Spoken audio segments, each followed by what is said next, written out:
Faz o teste comigo. Quantas abas abertas está no seu computador agora mesmo? Quantas vezes você parou o que estava fazendo para dar uma olhadinha no seu celular? Se você faz isso, eu sinto te dizer que você está sabotando o seu próprio cérebro. E sabe o que é pior? Você nem percebe. A gente tem que ser multitarefas porque ensinaram pra gente que a gente tem que fazer tudo ao mesmo tempo.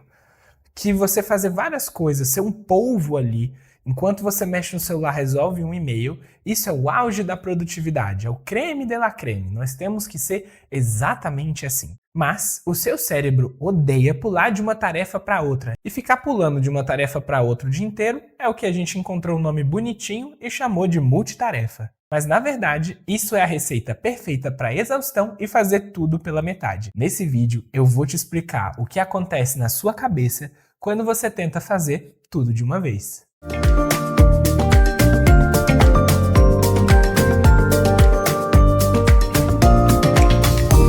Eu sou Ricardo Passo, sou psicólogo pós-graduado em neuropsicologia e aqui no meu canal eu vou ensinar vocês a como construir uma rotina de produtividade, mas que seja humana e saudável. Afinal de contas, não adianta muito você ser CEO e estar com a sua cabeça sempre estressada, com problemas, com ansiedade, não conseguindo desfrutar da parte boa. Bem, já pega o seu café que vamos direto ao ponto. A primeira coisa que eu quero desconstruir com vocês é a ilusão de que nós seres humanos somos bons e somos projetados para fazer múltiplas coisas ao nosso dia.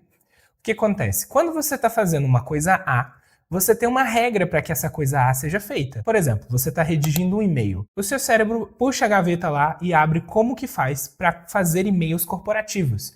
E aí ele começa a executar aquela regra. O jeito que tem que escrever o e-mail, a forma, para quem, onde que escreve o e-mail, como que envia. O seu cérebro está executando essas tarefas. Daí, você recebeu uma mensagem no WhatsApp, e aí você teve que parar de fazer o que você estava fazendo, ir lá para o WhatsApp e responder aquele cliente. Só que aí, o seu cérebro tem que voltar a pensar em outra regra para que você responda aquele cliente da forma que você tem que responder. O que está acontecendo aí não é uma atenção plena naquilo que você está fazendo, mas na verdade uma alternância entre as duas regras, entre as duas atenções, vamos dizer assim. Para você entender como o nosso cérebro faz essa troca entre as atenções, vamos supor que o seu cérebro é um carro e as tarefas são marchas desse carro. Você pisa na embreagem, engata na tarefa 1, que é escrever o e-mail, e acelera. Seu cérebro está lá, ó, produzindo.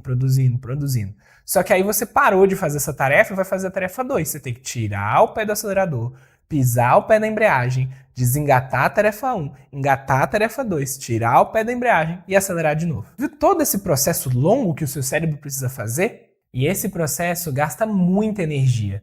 Existem estudos que dizem que você pode gastar até 40% da sua energia produtiva quando você fica nessa troca o tempo inteiro, de uma tarefa para outra, de uma tarefa para outra. E isso vai prejudicar a qualidade do que você está fazendo, isso vai prejudicar a sua memória, isso também aumenta as chances de erro. Afinal de contas, você tem que reengajar tudo de novo naquela tarefa que você estava, tem que ler aquele e-mail todo de novo e aquelas ideias e insights que estavam na sua cabeça simplesmente sumiram. E assim eu te provo que você está perdendo tempo e não ganhando tempo como a gente pensa que está. Se o curso da troca já parece ruim, é nesse segundo ponto que o estrago realmente acontece.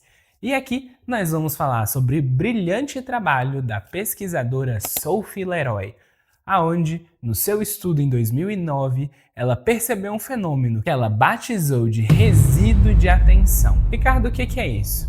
O resíduo de atenção funciona basicamente assim. A gente entende que o nosso cérebro, quando você está focado em alguma coisa e você sai de uma tarefa A para fazer uma tarefa B, a sua atenção não foi totalmente para a tarefa B. Ficou um resíduo da sua atenção fazendo aquela tarefa A. Dessa forma, uma parte da sua atenção está na tarefa B e uma outra parte, um resíduo, fica na tarefa A. Ou seja, você de fato não está prestando 100% da sua atenção focada naquela tarefa que você resolveu fazer também. Vamos imaginar aqui o exemplo do celular. Sabe quando você está no WhatsApp conversando com alguém, aí você sai do WhatsApp, vai ver um vídeo no YouTube ou no responder alguém no Instagram e volta para o WhatsApp, ele continua exatamente onde você parou? Percebe que quando você abre ali a tela dos aplicativos recentes, eles ainda estão rodando? Porque, de fato, o seu celular não está usando o recurso de memória dele só para um aplicativo, mas ele está dividindo esse recurso com outros aplicativos que também estão consumindo e drenando a bateria desse celular. Agora, vamos para um exemplo prático do dia a dia. Imagina que você está fazendo uma simulação de preço para um cliente. Daí o seu chefe te manda uma mensagem importante, só que você para de fazer aquele orçamento que você estava fazendo e vai observar o que o seu chefe disse. Porém, você percebe que só dá para responder essa mensagem do seu chefe no outro dia. Então você imediatamente sai daquela mensagem do seu chefe e volta a fazer o orçamento para o cliente. Sabe qual que é o problema? É que o seu cérebro não deixou de pensar lá na mensagem do seu chefe. Ele está pensando em como responder o seu chefe ao mesmo tempo que você está tentando fazer aquele orçamento. Ou seja, você está gastando energia do seu cérebro para uma coisa que você nem tem como resolver naquele momento, ao invés de você focar simplesmente na tarefa de fazer o orçamento.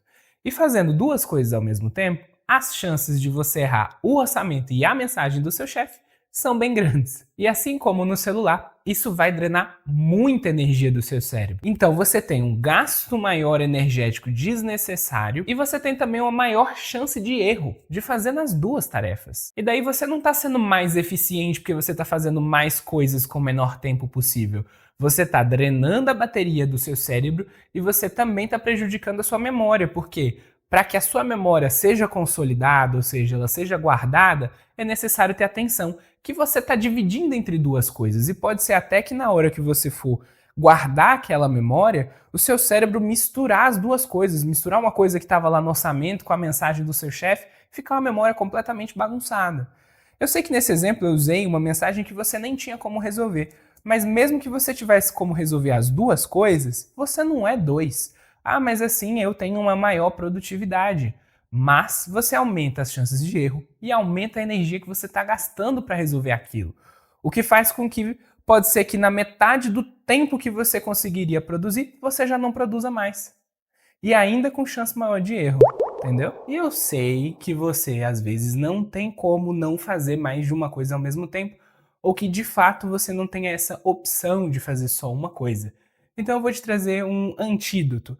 Mas assim, não vou dizer meio antídoto, eu vou dizer que é uma solução para que você mitigue o seu problema, para que você diminua esse gasto de energia desnecessário do nosso cérebro, porque eu sei que a vida não é Disney e algumas pessoas não têm condição simplesmente de fazer uma tarefa só. Então eu vou te dar 3 dicas simples que você pode começar hoje mesmo. O primeiro é o que eu chamo de agrupamento. O nosso cérebro adora o estado de flow. Inclusive, se você quer entender mais um pouquinho, pesquisa aqui no meu canal, que eu tenho vídeos exclusivos sobre ele e como faz pra gente entrar no estado de flow. Mas o nosso cérebro gosta muito de coisas que são parecidas, que ele não tenha que desengatar a atenção, ou que ele não tenha que refazer tudo que ele estava fazendo de novo, aprender novas regras. Então aquilo que você puder colocar de parecido, coloque próximo. Por exemplo, fazer um orçamento é parecido com calcular uma porcentagem de alguma coisa, porque você tem que abrir o Excel, tá dentro da mesma coisa, mexe com matemática.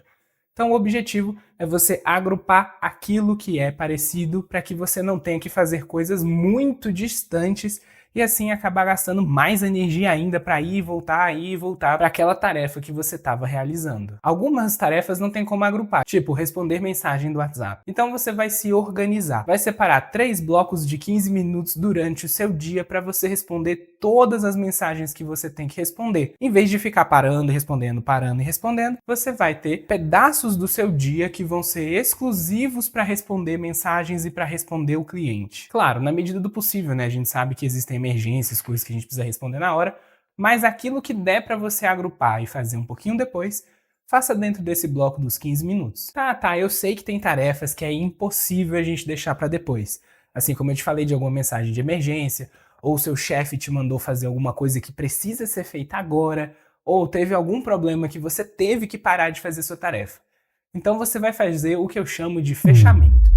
Você vai pegar um post-it, um papelzinho, um bloco de notas ou qualquer coisa que seja para você anotar aonde você parou naquela tarefa e qual seria o próximo passo para você fazer. Isso economiza energia do seu cérebro para que ele não tenha que ficar se relembrando, matutando. Onde foi que eu parei? O que eu ia fazer? Porque às vezes você perde tempo até pensando no que você ia fazer até você começar a engajar de novo naquela tarefa. É mais uma energia que você perdeu e é mais tempo que você perdeu fazendo uma coisa que não era preciso. Relembrando então, você vai anotar onde você parou e qual era o próximo passo. Por exemplo, eu parei nesse parágrafo aqui e o próximo parágrafo que eu ia escrever era explicando os motivos de por que a nossa empresa cobra esse valor X. E uma terceira e última dica seria você criar um ambiente de foco único.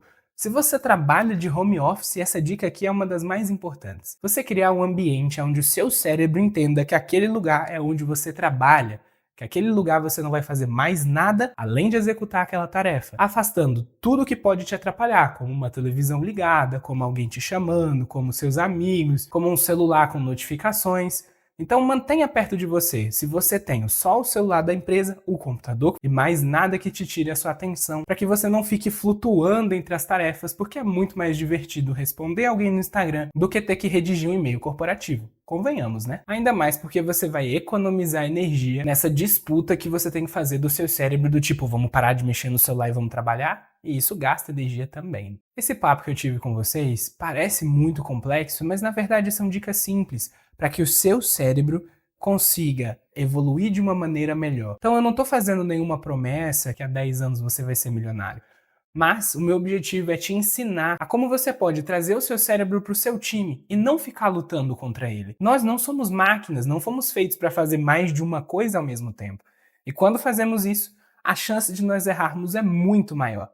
Então, da próxima vez, selecione um objetivo só, faça uma coisa de cada vez ou agrupe aquilo que for parecido, se não for possível deixar para fazer para daqui a pouco. Se esse conteúdo te ajudou a entender um pouco melhor como o seu cérebro funciona, não esquece de deixar o like aqui, isso me ajuda muito e ajuda o YouTube a entender que esse nosso papo aqui é bom e ajuda as pessoas. Me conta aqui nos comentários o que você achou desse vídeo e eu te encontro na nossa próxima conversa. Tchau, tchau!